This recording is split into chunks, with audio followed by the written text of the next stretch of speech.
Hey everybody, David Flute here, Cabinet Secretary for the South Dakota Department of Tribal Relations.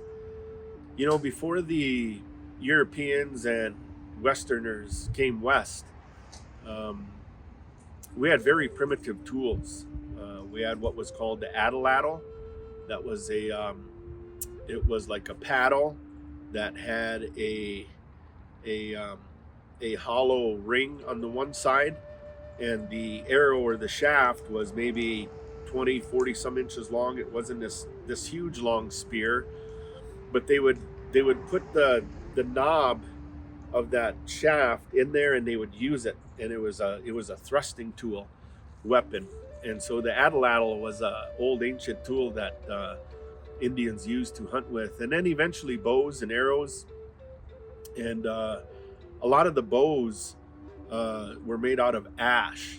And to use your imagination and to try to think of how they would, first of all, how would they cut an ash tree?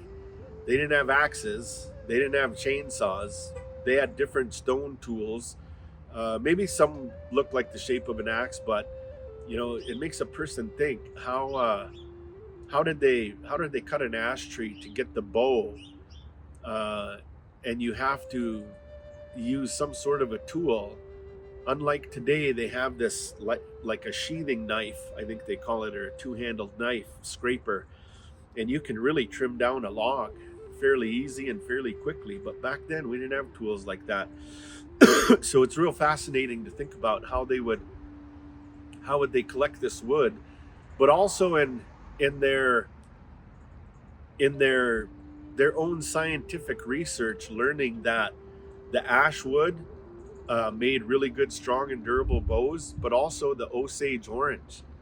And we don't have Osage orange up around here. That comes from down south. But we know that some ancient bows were made of Osage orange up here.